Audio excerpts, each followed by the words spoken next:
दोस्तों, हम आप लोगों के साथ सांख्यिकी माध्य के बारे में डिस्कस करने जा रहे हैं। सांख्यिकी के अंतर्गत जितनी भी गणनाएं की जाती है, mean, median, mode, range, quartile deviation, mean deviation, standard deviation, correlation, coefficient of skewness, movements, सभी गणनाओं में तीन कंडीशंस आते हैं, तीन स्थितियां आती है। क्योंकि स्टैटिक्स के अंतर्गत जो डाटा कलेक्ट किया जाता है उन्हें तीन वर्गों में वर्गीकृत किया जाता है: व्यक्तिगत श्रेणी, खंडित श्रेणी और तीसरा सतत एवं अविच्छिन्न श्रेणी। Individual series, discrete series and continuous series. हम इस वीडियो के अंतर्गत माध्य की गणना तीनों श्रेणियों से करना सीखेंगे। माध्य या औसत क्या होता है? माध्य या औसत एक ऐसी सांख्यिकी माप है जो समांक समूहों को एकमात्र अंक से संक्षिप्त कर देती है। यह लगभग किसी श्रेणी के मध्य में स्थित होता है जो सभी मूल्यों का प्रतिनिधित्व करता है। माध्य की गणना करने के लिए सभी संख्याओं को जोड़ लिया जाता है और उनमें उनके पदों की संख्या से भाग दे दिया जाता है। यह ऐसा इंडिविजुअल सीरीज में किया जाता है। माध्य को एक्स पार से इंडिकेट किया जाता है, जिसका फॉर्मूला हो जाता है सिग्मा एक्स बटे एन। सिग्मा ग्रीक वर्णमाला का एक लेटर है जिसका अर्थ योग होता है।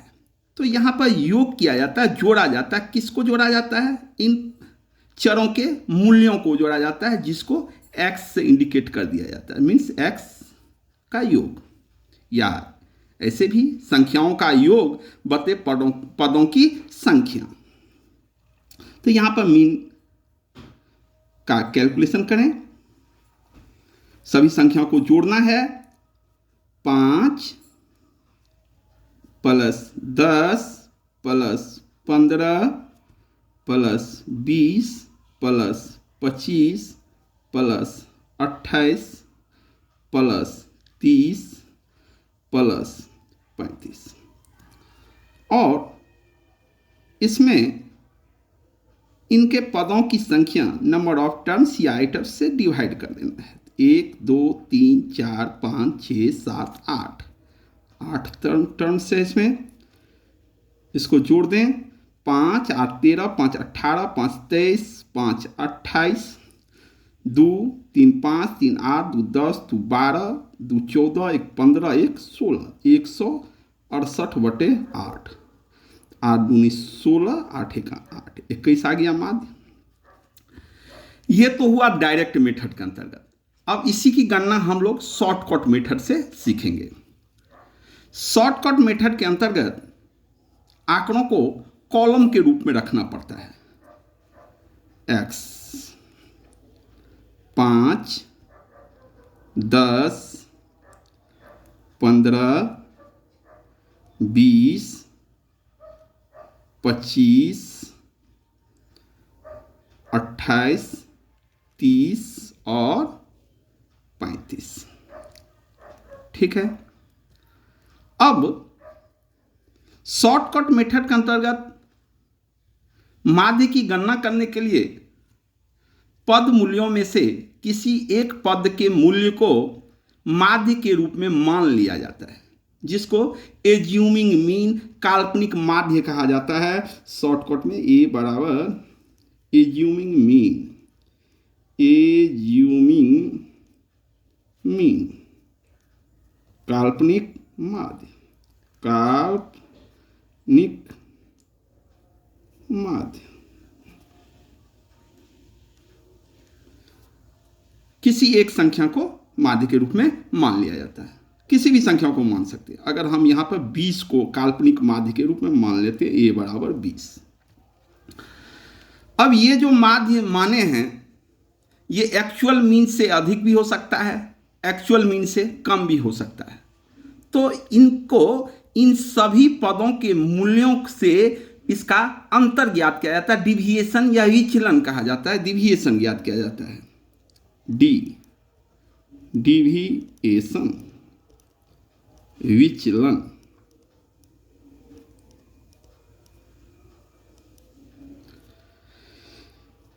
इसका विचलन ज्ञात करना है, डिविएशन ज्ञात करना है।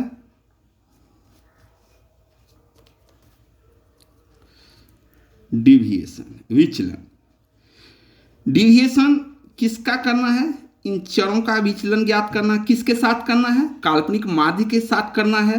मीन्स ये जो काल्पनिक माध्य है इसको इन सभी पदों के मूल्यों में से घटा दिया जाता है। dx बराबर हो जाता है x माइनस ए, एज्यूमिंग मीन्स मतलब x माइनस ए 20 को माने हैं, एज्यूम किए हैं, मान लिए हैं काल्पनिक रूप में माध्य। अब इसको घटाएंगे, इसमें से 20 को घटाएंगे। 5 में से अगर 20 को घटा दें तो 5 में से 20 घटाएंगे तो माइनस में आएगा 15, माइनस 10, माइनस 15 में से 20 घटाएंगे तो 5 आएगा, 20 में से 20 घटाएंगे तो 0 आएगा। अब 25 में से 20 घटाएंगे प्लस में आएगा 5, 28 में से 20 घटाएंगे तो 8 प्लस में 30 में से 20 घटाएंगे तो 10, 35 में से 20 घटाएंगे तो 15। अब इसको जोड़ देंगे, ये जो विचलन डिविएशन जो ज्ञात किए हैं इसको जोड़ेंगे। योग का सिग्मा हो जाता है, सिग्मा dx विचलन को जोड़ना है। तो जोड़ेंगे तो यहाँ प्लस में भी है और माइनस में भी है, माइनस वाले को भी पहले जोड़ सकते हैं, प्लस वाले को भी जोड़ सकते हैं। इसमें प्लस ज़्यादा है, प्लस को भी जोड़ दे। 5 13, 5 18, 1 1 2 1 3, 38 है प्लस में। अब माइनस वाले को देखते हैं, 15 10 25 5 30 माइनस में है। इस प्रकार 30 को घटा देंगे तो ये 8 आ गया सिग्मा dx। अब इसमें शॉर्टकट मेथड में फॉर्मूला अप्लाई होता है मीन का। मीन को x बार से इंडिकेट किया जाता है। Mean equal to a plus sigma dx बटे n। एज्यूमिंग मीन कितना था? 20 प्लस सिग्मा dx का मान यहां पर कितना निकला है? 8। और नंबर इसमें टर्म टोटल कितना है? 8 टर्म है। 8 कट जाएगा 1 से, तो 20 और 1 को ऐड करेंगे तो ये 21 हो गया। तो यहाँ पर डायरेक्ट मेथड या शॉर्टकट मेथड जिससे मीन निकालें निकल जाएगा। इसका और मेथड भी है, स्टेप डिविएशन मेथड, आगे बताएंगे। अभी 2 मेथड का ही से ही क्वेश्चन को आगे सॉल्व करें। क्योंकि शॉर्टकट मेथड यहाँ अगर देख रहे हैं तो थोड़ा इस नाम ही सिर्फ शॉर्टकट है, थोड़ा पेचीदा हो जाता है, लेकिन इसका यूज ये शॉर्टकट बनता है कहाँ? स्टैंडर्ड डिविएशन आगे कैलकुलेशन करेंगे हम, स्टैंडर्ड डिविएशन कोरिलेशन सबका की जो गणना करेंगे वहाँ पर मीन का कैलकुलेशन करना पड़ता है। तो वहाँ ये शॉर्टकट मेथड शॉर्टकट एक्चुअल में वहाँ जाके हो जाता है। अब हम ये तो इंडिविजुअल सीरीज के क्वेश्चन को दोनों मेथड से जाने हैं। अब हम आगे डिस्क्रीट सीरीज के क्वेश्चन को समझें। डिस्क्रीट सीरीज आवृत्ति वितरण वाले पद का माध्य। अब यहां पर डिस्क्रीट सीरीज में निम्न सारणी से समानांतर माध्य ज्ञात करें। इसमें क्या किया जाता है? ये जो चर का मूल्य दिया है इसके साथ इसकी आवृत्ति ही दी गई। मीन्स एक चर कई बार कई संख्याओं में आई है तो इसमें चर को आवृत्ति से गुना कर दिया जाता है। f(x) इसको लिखा जाता है f इंटू एक्स। 50 को 15 से मल्टीप्लाई करेंगे, 15 पचे 75, 750। 55 को 20 से मल्टीप्लाई करेंगे तो 1100 आ जाएगा। 25 को 60 से मल्टीप्लाई करेंगे, 25 छक 150, 1500 आ जाएगा। 30 से मल्टीप्लाई करेंगे, 3 पंचे 15, 3 छक 18, 70 को 10 से मल्टीप्लाई करेंगे तो ये 700 हो जाएगा। अब यहाँ पर ये जो एफ एक्स निकाले हैं इसको जोड़ लें, सिग्मा योग एफ एक्स का 0, 5, 5 10, 7 1 8, 8 16, 5 21, 21 1 22, 7 29, 7 1 8, 8 16, 5 21, 1 22, 7 29। कहीं मिस्टेक हो चुका है। 15 5 75, 2 5 10, 11 6 30, 6 12, 3 15, हाँ 3 5 15, 3 6 18, यहाँ पर मिस्टेक हो चुका था। 1950 यहाँ हो गया। इसको ऐड अप कर दें। 5 5 10, 7 1 8, 9 17, 5 22, 1 23, 7 30, 3 1 4, 1 5, 1 600 हो गया, 6000 हो गया। आवृत्ति को भी जोड़ेंगे, n लिखें या इसको सिग्मा एफ भी कहा जा सकता है। 5 5 10, 1 1 2, 3 5, 2 7, 2 9 1 10, यहाँ 100 आ गया। अब यहाँ पर फॉर्मूला हो जाता है डिस्क्रीट सीरीज में mean equal to sigma F X बटे एन। 6000 भागा 100, 2 जीरो से 2 जीरो कैंसिल हो जाएगा तो यहाँ मीन हमारा आ गया 60। तो ये तो हो गया डायरेक्ट मेथड से। अब हम लोग शॉर्टकट मेथड से जानेंगे।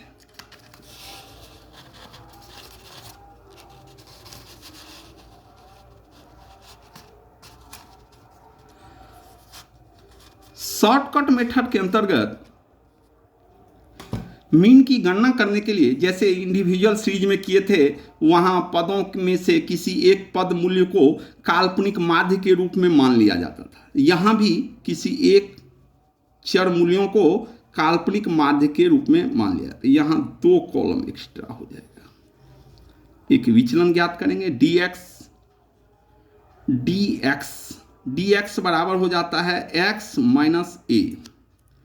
तो इसमें से इस चर के वैल्यू फ्रीक्वेंसी में से नहीं, इसमें से किसी एक संख्या को काल्पनिक माध्य के रूप में मान ले यहाँ हम 55 मान ले, किसी भी संख्या को मान सकते हैं। हम यहाँ 55 मान लिए, ए जूम मीन बराबर 55। अब इन सभी पद मूल्यों को इस काल्पनिक माध्य से घटाएंगे, काल्पनिक माध्य को इन मूल्यों में से घटाएंगे। x माइनस ए मतलब x माइनस 55। तो 50 में से यदि 55 को घटाएंगे तो माइनस में आएगा 5, 55 में से 55 घटाएंगे तो 0, 60 में से 55 घटाएंगे तो प्लस में आएगा 5, 65 में से 55 घटाएंगे तो 10, 70 में से 55 घटाएंगे तो 15। अब इसमें क्या किया जाता है, ये जो इसमें इंडिविजुअल सीरीज में तो डायरेक्ट ही गुना कर दिए थे एफ एक्स, लेकिन यहाँ पर शॉर्टकट मेथड के अंतर्गत जो विचलन ज्ञात किया गया है, इस विचलन को फ्रीक्वेंसी से मल्टीप्लाई किया जाता है। F D into D x, F into D x, frequency को इस विचलन से। 15 5 75, माइनस में 5 है तो माइनस आ जाएगा ये 75। 20 को 0 से गुना करेंगे तो 0 से गुना करने पर तो 0 ही हो जाता है। 25 को 5 से गुना करेंगे तो 125, 30 को 10 से गुना करेंगे तो 300, 15 को 10 से गुना करेंगे तो 150। अब इसमें इसको जोड़ लें, सिग्मा एफ डी एक्स।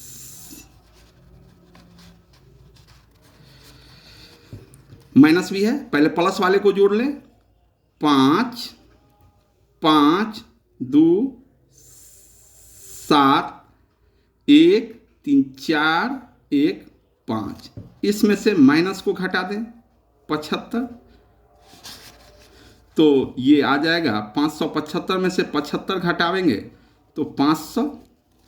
आवृत्ति को जोड़ लें, ये आवृत्ति पूरा पिछले सवाल में जोड़े थे 100 हुआ था। अब यहाँ फॉर्मूला हो जाता है शॉर्टकट मेथड में मीन बराबर A plus sigma F D X बटे एन। तो ए ए कितना माने थे, एज्यूम किए थे 55 माने थे, 55 plus sigma F D x कितना आया भाई 500,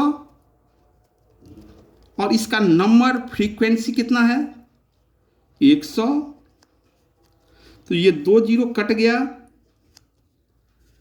55 और 5 को ऐड करेंगे तो कितना आ गया 60, तो यहाँ हमारा मीन कितना आ गया 60। शॉर्टकट मेथड से में भी 60 आया है और डायरेक्ट मेथड में भी कितना आया 60। तो यहाँ हम एज्यूमिंग मीन को 55 माने थे, इसमें से किसी भी संख्या को एज्यूमिंग मीन के रूप में मानेंगे तो हमारा यहाँ आंसर 60 ही आएगा। हम आगे कंटिन्यूअस सीरीज के क्वेश्चन या स्टैटिक्स के अन्य चैप्टर का क्वेश्चन नेक्स्ट वीडियो बनाएंगे। आप लोग चैनल को सब्सक्राइब करें, लाइक करें। Thank you.